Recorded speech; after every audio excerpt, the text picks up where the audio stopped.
I'm very excited to be talking with Ken Gronbach, who is a human capital analytics expert. You want to know what that is? Well, he wrote a book called The Age Curve, How to Profit from the Coming Demographic Storm. And in fact, Ken has a new book called Upside, Profiting from the Profound Demographic Shifts Ahead. You can kind of guess what human capital analytics are all about. But Ken, tell me, why would I have a demographer on a personal finance show? Because you need to know where the people are. People are consumers, people are taxpayers, and people are labor. And without those three elements, you don't have much. All right, let's go through those one at a time. So people are consumers. Yeah. Basically, what you're saying is if you don't have people buying stuff, then companies are going to make less of a profit? Give you an example. Go ahead. Quick one. Levi calls me up. Levi Strauss, you've heard of them. They do Levi jeans. Sure. And this is 1998. They want to know if they should raise the price on Levi jeans by a factor of 2 in the States. And I said, how's your sales? And I said, well, they're kind of flat right now. And they almost seem like they're going down. Mm-hmm. I said, you're a baby boomer business. And they said, well, we know that. I said, the last baby boomer was born 1964. And they said, yep, we know that. And they said, who's your customer? And they said, an 18 to 34-year-old man or woman. I said, well, add 34 years to 64. What do you get? And he said, 1998. And I said, guess what's going to happen to your business? And it went from 8 billion to 2 in 3 years. Privately held. Interesting. So maybe that's time to sell. Yeah, that's what I tell people. You know, people are always saying, who should I short? Who should I short? Mm-hmm. And I can tell you who to short. I mean, our portfolio does very, very well. I see. So you'll go, as we say, north or south, simply depending on the demographics. If you don't have any customers headed your way, imagine you're selling hot dogs at a parade and the big groups have passed on and you're looking at only small groups. You're not going to sell as many hot dogs. Mm-hmm. It's as simple as that. Same thing with cars. Can I give you an example with cars? Yeah, please do. Go ahead. Okay, Lee Iacocca is on Woodward Avenue in Detroit, 1960, looking at the cars the kids are building for themselves. It's where all the hot rodders hang out. Mm-hmm. And he's looking at these Deuce coupes and all these two-seater hot rods that are fast and fun to drive. And he says, Detroit is building lead sleds that are 6,000 pounds. He said, we have a total disconnect. We need to build a car for the baby boomers. So they came up with the Mustang, and they came out with it in 64 and a half.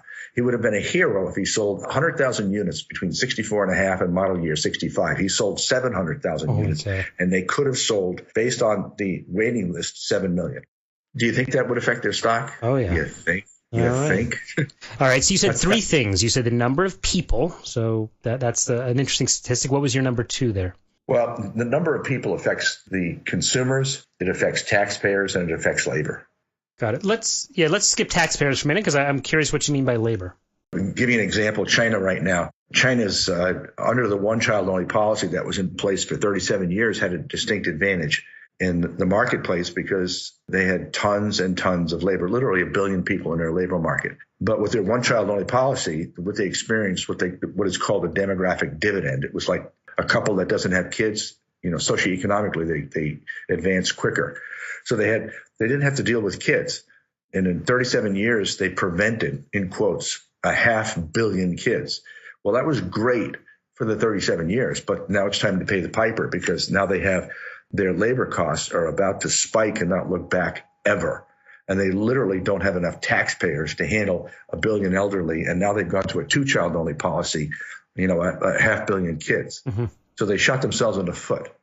So ultimately what you're describing is that in China, when they had only 1 billion workers and they were able to be very low priced, it was a benefit to them because they could be the manufacturing capital of the world. But now, in fact, we're already seeing it. We're seeing that the manufacturing has moved away from China and to other countries where they still can get cheap labor. And you're saying it's just I guess the income is on an upward trajectory for the Chinese, and therefore they're not going to be able to produce at a low price anymore? Correct. And that's what I believe is what Xi Jinping is talking to Trump about. Because we're seeing onshoring here in the United States is coming back with a vengeance. And the reason is in the United States, we had kids. We had a crop of kids between 1985 and 2004, which was the biggest generation ever produced in our country. There's 86 million kids. It's bigger than the baby boomers by at least 2 birth years. And these kids are currently 13 to 32 years old. They're just entering the labor force. We're the only industrialized country and the only world power that has millennials or Generation Y, period.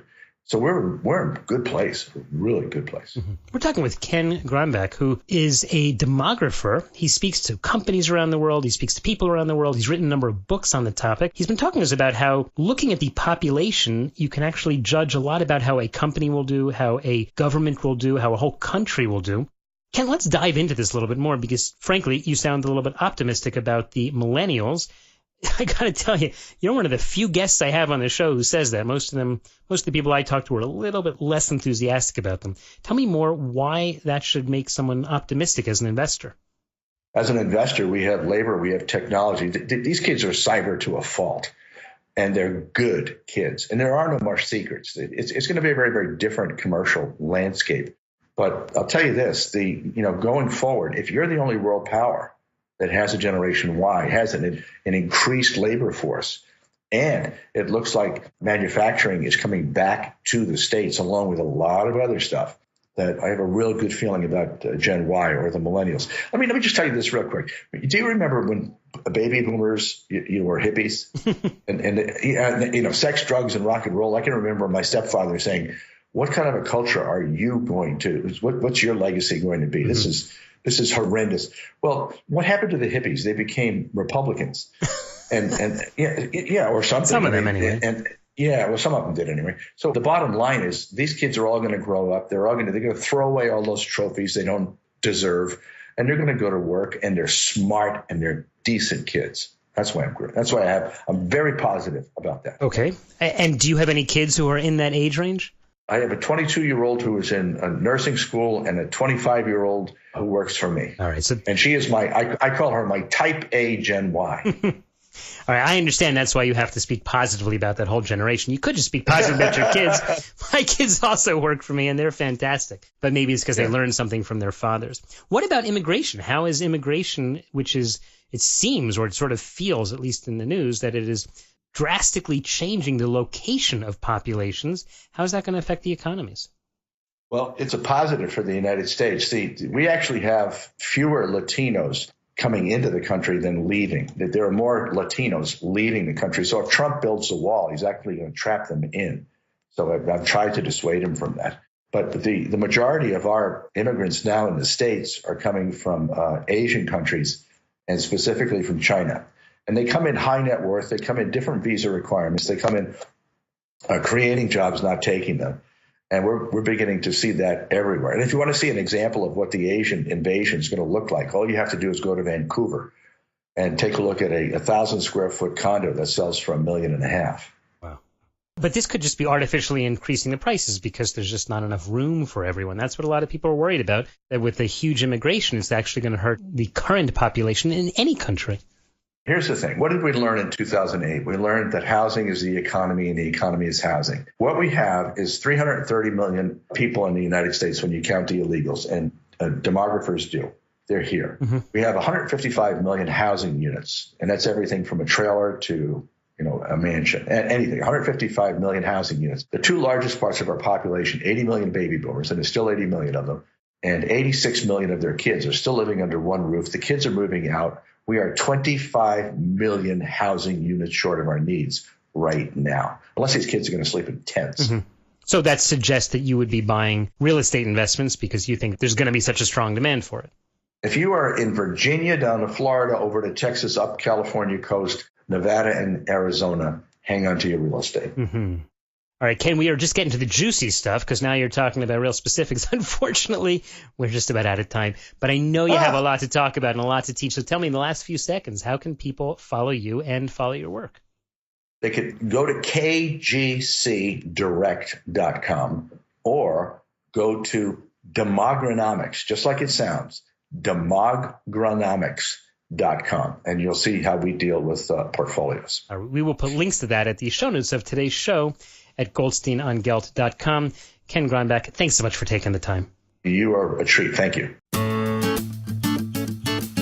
You've been listening to the Goldstein on Gelt Show with money maven Doug Goldstein. Check out all of Doug's money ideas at goldsteinongelt.com. Doug specializes in helping people who live outside the United States handle their U.S. investment accounts. If you have a question that you would like answered on the air or off, contact Doug at his website, or send him an email to doug@profile-financial.com.